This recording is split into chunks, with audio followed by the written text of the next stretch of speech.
तो कोरोना की रफ्तार चरम पर है, हालात लगातार बेकाबू हो रहे हैं। कई जगह लॉकडाउन लग चुका है तो कहीं नाइट कर्फ्यू लग रहा है। पंजाब हरियाणा में नाइट कर्फ्यू लगातार जारी है। चंडीगढ़ में भी वीकेंड लग चुका है।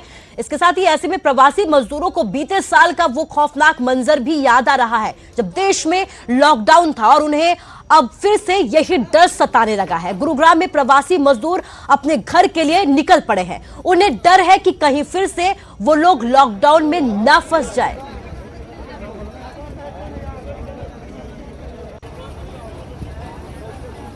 लॉकडाउन लगने के चांस हो सकता है, कहीं लॉकडाउन लग जाए, इसलिए जा रहे हैं हम। लेकिन अभी तक डिक्लेयर तो नहीं अभी डिक्लेयर नहीं है, क्या पता हो जाए।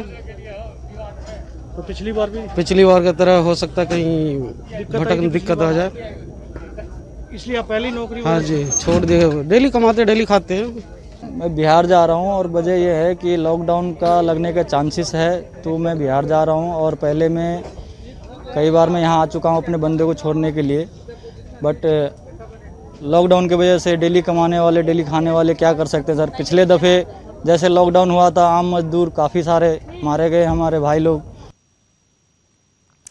तो लॉकडाउन का डर प्रवासी मजदूरों को सताने लगा है। पंजाब से लेकर हरियाणा तक बस सब जगह यही हाल है। बसें भरी है। रेलवे स्टेशन पर मजदूर बड़ी तादाद में देखे जा रहे हैं जो वापस अपने घर की तरफ निकल पड़े हैं।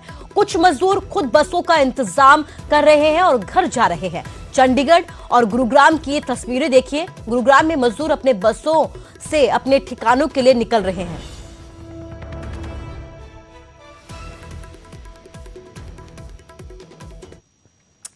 तो देश में कोरोना कहर ढा रहा है, लेकिन नेताओं को शायद इसकी परवाह तक नहीं है। दरअसल करनाल के सेक्टर 12 में भीमराव अंबेडकर जयंती मनाई गई, जिसमें शिक्षा मंत्री कंवरपाल गुर्जर, सांसद संजय भाटिया समेत कई लोग शामिल हुए। किसानों की तरफ से कार्यक्रम का विरोध ना हो, इसलिए पुलिस के भी कड़े बंदोबस्त यहां पर किए गए थे। कार्यक्रम में खूब भीड़ जुटी। सोशल डिस्टेंसिंग की यहां पर धज्जियां उड़ाई गई। कई लोग तो बिना मास्क के ही पहुंच गए। शिक्षा मंत्री ने कहा कि कोरोना की मौजूदा स्थिति गंभीर है, नाइट कर्फ्यू लगा दिया गया है। भविष्य में क्या होगा कुछ कहा नहीं जा सकता, लेकिन कोशिश है कि लॉकडाउन ना लगे। लेकिन तस्वीरें आपके सामने हैं कि किस तरीके से यहां पर नियमों की अवहेलना भी की गई है। शुरू से ही डॉक्टर साहब शुरू से क्योंकि कोरोना काल में थोड़ी एक प्रॉब्लम है कि जगह जगह हर बूथ पे या हर मंडल पे मिलाना संभव नहीं था, तो इसलिए हमने एक ही जगह कुछ सोशल डिस्टेंसिंग रख के, जैसा कि आपने देखा भी है, हमने अपने प्रमुख लोग बुलाए। उसने आज उनको अपने श्रद्धासुमन अर्पित किए, क्योंकि डॉक्टर साहब ने जो हमें संविधान दिया, जिस प्रकार का संविधान दिया, सबको एक जैसे अधिकार दिए, और जिस प्रकार से उनके संविधान की वजह से समाज में एक एकरूपता आई और जिसकी वजह से देश आज जितनी प्रगति कर रहा है, उसके लिए उनके बहुत आभारी चरणों में नमन करने के लिए, उनको श्रद्धासुमन करने के लिए आज के कार्यक्रम का आयोजन किया। और चलिए बात हिमाचल की करते हैं। हिमाचल की जयराम सरकार प्रदेश में लॉकडाउन के पक्ष में नहीं है, क्योंकि इससे अर्थव्यवस्था पर प्रतिकूल प्रभाव पड़ता है और जनता के बीच में भी तनाव पैदा होता है। ऊना में समीक्षा बैठक के बाद सीएम जयराम ठाकुर ने यह बयान दिया है। उन्होंने अधिकारियों के साथ कोविड को लेकर समीक्षा बैठक की और कहा कि भविष्य में परिस्थितियों के आधार पर ही फैसला किया जाएगा कि क्या आगे करना है। अभी कोरोना चरम पर आना बाकी है, इसके बाद ही फैसला लिया जाएगा। सब सेक्टर के लोगों से हमने जो फीडबैक लिया है, सबकी राय एक है कि लॉकडाउन की तरफ अभी नहीं जाना चाहिए। परिस्थितियां बहुत खराब होंगी तो आने वाले समय में उस सारी चीज़ को लेकर के एक विचार होने की संभावना अगर होगी तो उस पर कहा नहीं जा सकता। लेकिन फिलहाल अभी तक ये तय हुआ है कि हमने सब लोगों से चर्चा करने के बाद कि लॉकडाउन हम अभी तक नहीं करेंगे। और कोरोना की बढ़ती रफ्तार पर किसान नेता गुरनाम सिंह चडोनी ने एक अजीबोगरीब बयान दिया है। उन्होंने कहा है कि कोरोना बीजेपी का दलाल है। जहां चुनाव होता है वहां से कोरोना निकल गया, कुंभ से कोरोना निकल गया, और जहां किसान आंदोलन है वहां पर घुस गया। उन्होंने ये भी कहा कि किसान कोरोना का नाम की कोई बीमारी नहीं है। सरकार कोरोना के नाम पर ड्रामा कर रही है। सरकार किसानों को हटाने की पुरजोर कोशिशों में लगी हुई है और यही वजह है कि इस तरीके का ड्रामा रचा जा रहा है। तो किसान नेता गुरनाम सिंह चडोनी का यह बयान सामने आया है। बीजेपी का दलाल है। जहां पे चुनाव हुए वहां से कोरोना निकल गया, बीजेपी को छूट दे दी। अगर कहीं पे मेला लगता है हरिद्वार से कोरोना निकल गया, इलाहाबाद से भी कोरोना निकल गया, हरियाणा पंजाब में घुस गया, दिल्ली में घुस गया, जहाँ पे किसानों का आंदोलन है, जहाँ पे जब बीजेपी को प्रयोग करना होता है, सरकार को प्रयोग करना होता है, तब ये ऐसे हथकंडे अपनाती है। वास्तविकता ये है कि कोरोना नाम की कोई बीमारी नहीं पैदा हुई आज तक, ये सारा फ्रॉड है। और आप देखें, हमने सिद्ध तो कर दिया है कि हम 5 महीने से बैठे हैं, कोरोना में ही तो आए थे यहाँ। ये तो तब फैलाए, अगर तब कोरोना ना हो, तब तो कोरोना ही तो था, लॉकडाउन तो था, और ये कोरोना बीजेपी के लिए वरदान सिद्ध हुआ।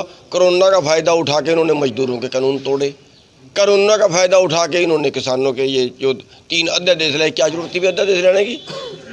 आपातकाल था, कोई 1 साल बाद बना लेते।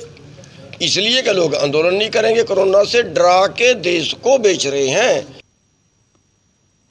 और खबर कुरुक्षेत्र से है। कुरुक्षेत्र में पुलिस और किसानों के बीच झड़प हो गई। दरअसल किसान बीजेपी नेताओं का यहां पर विरोध करने पहुंचे थे, लेकिन रास्ते में पुलिस ने बैरिकेडिंग लगाकर किसानों को रोकने की कोशिश की। जब किसान नहीं माने तो दोनों के बीच वहां पर झड़प हो गई, जिसके बाद पुलिस ने 70 किसानों को यहां पर हिरासत में ले लिया।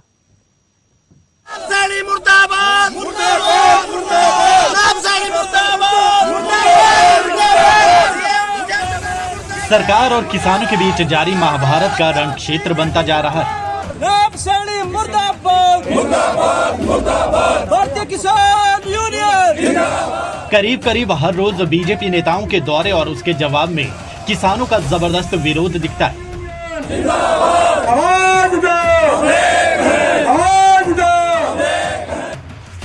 शुक्रवार को ओपी धनखड़ के विरोध की सुर्खियां अभी हट पाती, उससे पहले ही किसानों ने कुरुक्षेत्र पहुंचे खेल मंत्री संदीप सैनी और सांसद नायब सैनी के खिलाफ मोर्चा खोल दिया।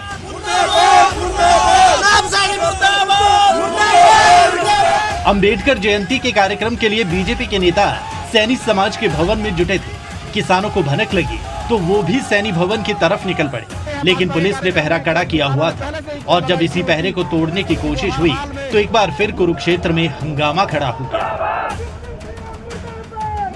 काफी देर तक पुलिस और किसान आपस में उलझे रहे। पुलिस कोशिश करती रही कि किसानों को सैनी भवन से दूर रखा जाए, लेकिन किसान सैनी भवन पहुंचकर ही विरोध दर्ज करवाना चाहते थे।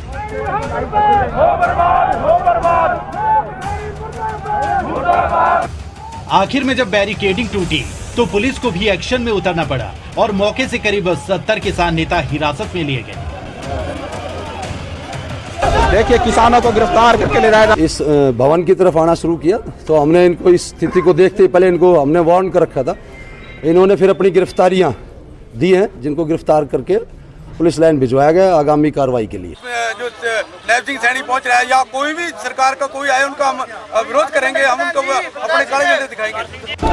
और कुरुक्षेत्र की खेती कानूनों के खिलाफ हरियाणा से लेकर पंजाब तक में पिछले कुछ वक्त से इसी तरह का विरोध देखने को मिल रहा है। किसानों का सीधा गुस्सा बीजेपी नेताओं के खिलाफ है और उसे जाहिर करने के लिए विरोध का यही तरीका अपनाया जा रहा है। अशोक यादव, न्यूज़ 18 कुरुक्षेत्र।